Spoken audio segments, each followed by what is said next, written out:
So welcome everybody. This is a continuation of the Select Standing Committee on Finance and Government Services. We are reviewing annually the statutory officers of British Columbia, their 3-year rolling service plans, annual reports, and budgetary estimates for fiscal 2022-2023. Before turning it over to the Conflict of Interest Commissioner, I'd like to acknowledge that we are gathered here on the traditional unceded territory of the Algonquin-speaking people, the Esquimalt and Songhees nations. So over to you, Commissioner.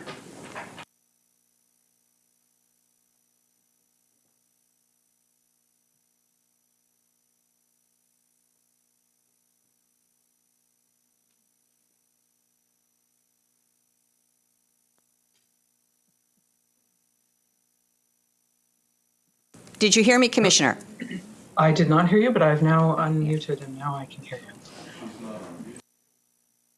I can hear you now. Can you hear me?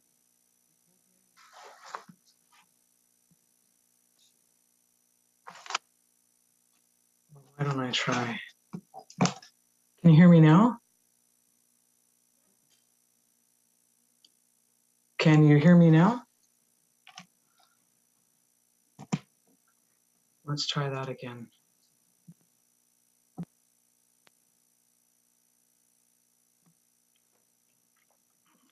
Any suggestions, Jennifer? Can you hear me?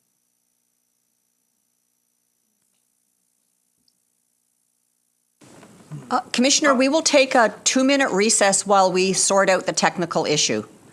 Okay. Sorry for this. All right. Can you say something, Commissioner? Yes. Can you hear me now? Recess. Can you hear that? Sorry, they just took a recess? Can you not hear her though? You cannot hear her? No. I can hear the committee. Right?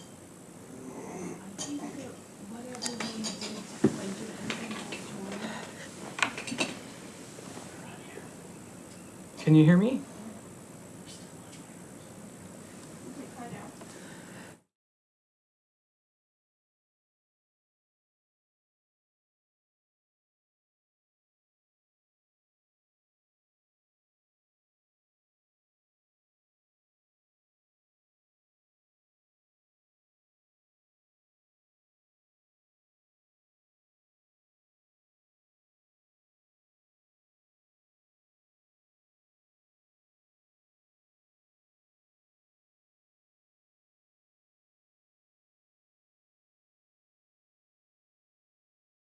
The Zoom, it doesn't show on mine.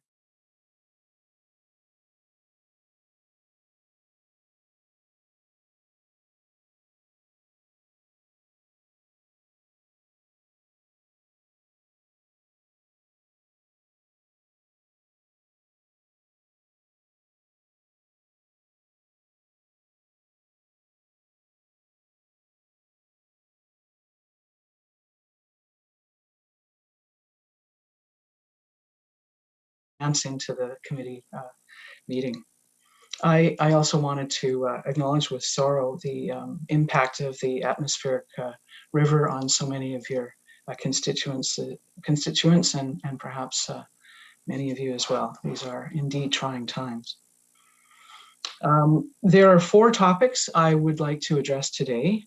And first is a short reminder of the role of my office.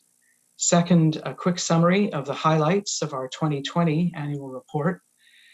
Third, a discussion of our work and expenditures so far in 2021. And finally, a discussion of my expectations and of the risks for the future. So I'll just pause there. And are you hearing me all right now? Yes, okay. Yes, we are. Great, thank you. So first, a quick review of the role of my office. The Conflict of Interest Office is BC's smallest statutory office, but we have an important role.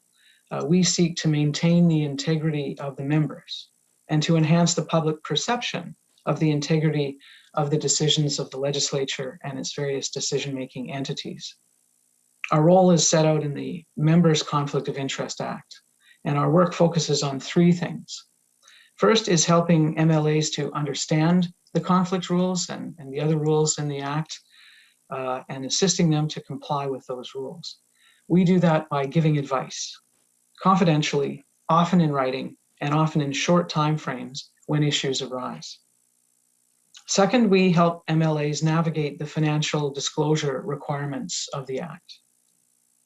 And third, we respond to complaints and requests for public opinions, which can come from MLAs or from members of the public. In addition, we work with comparable offices across Canada in coordinating the development of best practices.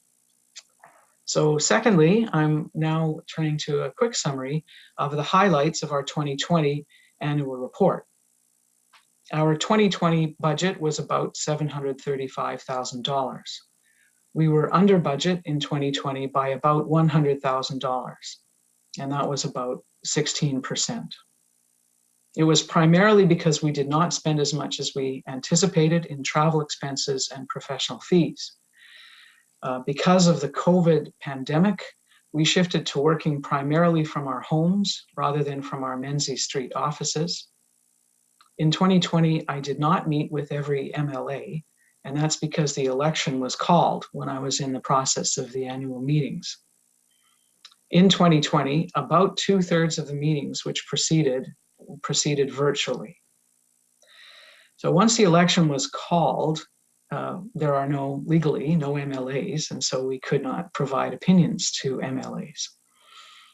Even so, overall of 2020, we had 76 requests for advice, which is about the historical annual average.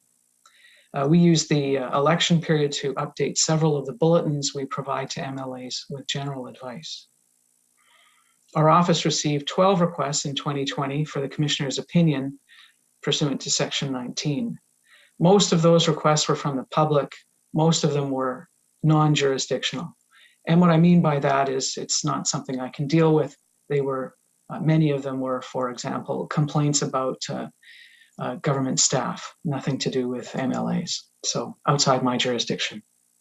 So there were no inquiries in 2020. So thirdly, I'm now turning to 2020 so far. Our budget of about $750,000 annually remains at the smallest of all the statutory officers. As at the end of the second quarter, which was September 30, 2021, we were forecasting being about $95,000 under budget for the year. As at the end of October 2021, so 10 months into the calendar year, we had received about 190 requests for advice. Many of these come directly from MLAs, but sometimes they come from constituency assistants or caucus chairs. Most advice is confirmed in writing. So the 190 requests for advice over the 10 months so far is more than double the 76 requests in all of 2020, which, as I said, was about the historical annual average. We're pleased that MLAs are being proactive in seeking advice. We attribute the significant increase in requests for advice to the significant number of new MLAs, 26, and to a culture of seeking advice.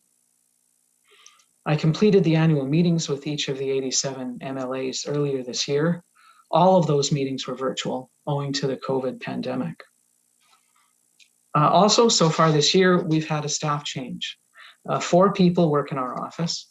2 people work full-time, and that's our executive coordinator, Carol, and our legal officer, Aline Machen. 1 person works 75% of full-time, and that's me. And 1 person works 60% of full-time, and that's our administrative assistant. Amber Derrycourt, who was our administrative assistant for about 9 years, retired at the end of September. She was a delightful coworker, and we were very sorry to see her go, but happy for her to move to this new chapter in her life. We hired Angela Kutugos as our new administrative assistant on a contract basis. We normally attend conferences involving others who do a similar work to keep abreast of developments and best practices. So far, in 2021, the conferences have proceeded virtually, and so we have not incurred the related travel expenses. So lastly, I turn to a discussion of expectations and risks for the future. My expectation is that there will be little or no change to our budget or our work generally. With the help of Angela, our new administrative assistant, we're working to improve the forms which MLAs must send us so that they work easily with the Microsoft 365 environment. I think many MLAs preferred to meet with me virtually because of the ease of scheduling. So I anticipate that many of the meetings in 2022 will be virtual meetings. I expect that at some point, the conferences which interest us will proceed in person, and we will incur the related travel expenses. I also anticipate that at some point in the future, we will be consulting extensively with the Ministry of the Attorney General and a legislative committee to update the Members' Conflict of Interest Act, either in accordance with the legislative review which occurred about 9 years ago in 2012, or if there's a new legislative review. The unpredictable risk is that of an investigation and inquiry which requires my office to retain outside legal counsel and therefore incur expense. So far, in the nearly 2 years that I've been commissioner, none of the complaints I've received have warranted an investigation and inquiry. Looking historically, the office has had about one per year. I hope that the significant increase in MLAs seeking opinions in advance will reduce or eliminate the need for an investigation and inquiry and incurring the related expense. This committee asked me previously how much money my office had spent on investigations and inquiries. I explained that some matters can be handled by my office without incurring extra expense. A good example is the inquiry regarding now Minister Callan relating to his father's taxi license. My office did not incur any outside costs for that investigation and inquiry. But we checked the records regarding 2 previous matters, and these examples will give you a rough and unfortunate idea of the range of expenses. One matter was initiated by Democracy Watch. It involved Christy Clark and proceeded to hearings in the BC Supreme Court and the BC Court of Appeal. Then Commissioner Fraser required outside legal counsel to handle the court proceedings. And the cost, and it was in 2017, was about $38,000. That's $38,000. A much more expensive matter related to then Premier Glenn Clark. It proceeded to hearings before then Commissioner Oliver, and he incurred costs for legal counsel and court reporters. The total incurred over about 2 years, and it's 20 years ago, the years 2000 and 2001, was about $440,000. That's $440,000. Again, in year $2,000. So if it was similar sized proceeding, I imagine it would be significantly more expensive in 2021 dollars. In short, it's difficult to predict how much an investigation and inquiry will cost. It depends on the nature of the complaint and what must be investigated. The big expenses are in the investigation part, in the hearing part, interviewing witnesses, and that's what drove up the costs related to Premier Clark.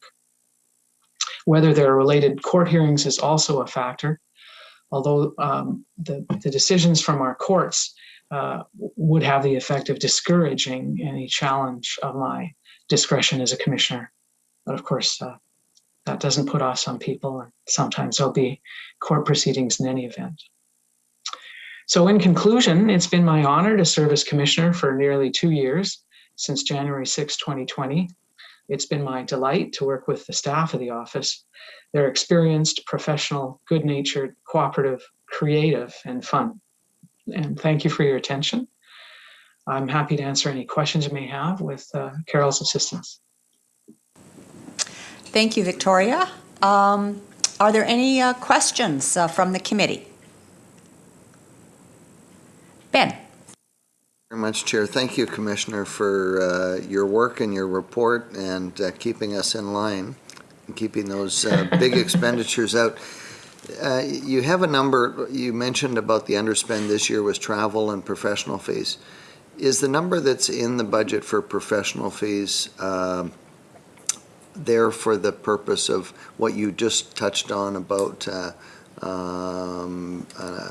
issues with members where it ends up being something you can't sort out? I'll turn to Carol. Carol, you're nodding. Is that some of a? Yes, it would fall under there.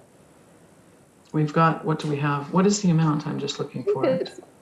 We've got, is it 55,000 in there? Yeah, professional services. Yeah, so we've got a good amount in there. Okay. So just to be clear, the amount you spent last year, the actual numbers to date is $1,000 and 55 is what's budgeted. Yep. Very good. Okay. And if there is a case such as the one you mentioned with former Premier Clark, is it in the act that you can spend whatever is necessary? I don't think it says that. It says I'm required to do various things, and I understand the practice has been to come back to the committee, and I understand that the committee has always agreed with it, but I haven't looked for that precise issue. I think I'm required to do it. Thank you. Yeah. Mike? Thank you, Chair. And thank you, Victoria, for your report. And having your right knee replaced is not a fun thing. I'm a right knee person as well. My question is with all of the hybrid work that you're talking about, is there going to be a shift in the way that your office functions moving forward? Well, I think we're going to move forward overall in a hybrid way. I guess we are working more from home, but we are going into the office as well. Me, not so much with my knee, but the others are going in.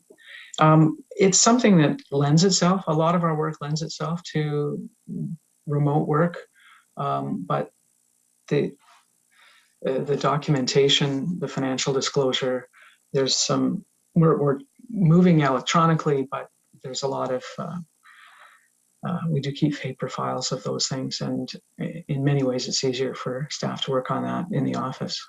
I don't know, Carol, would you care to say anything on that? No, I agree with you completely on that. And with the paperwork, we keep that in the office.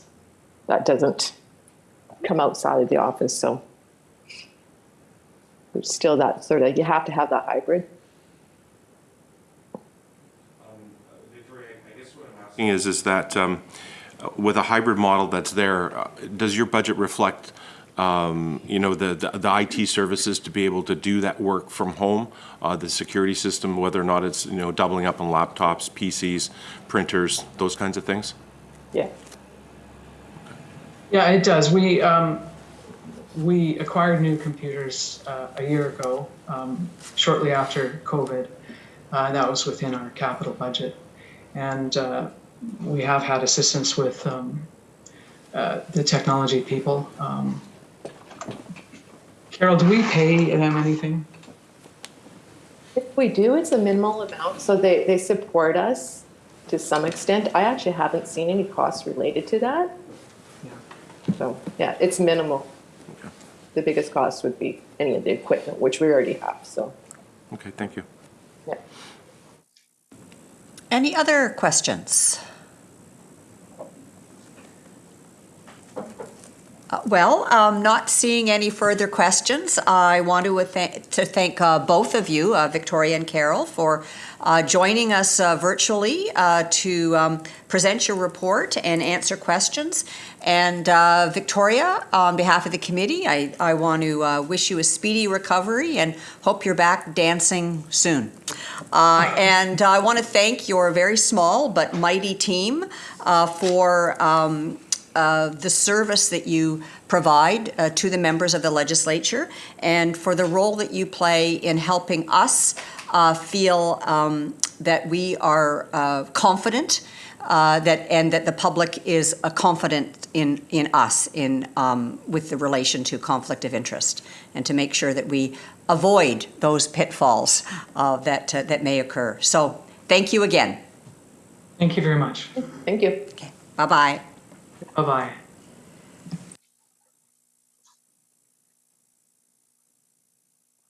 So I will entertain a motion to move in camera. All in favor? We are now in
Motion to adjourn?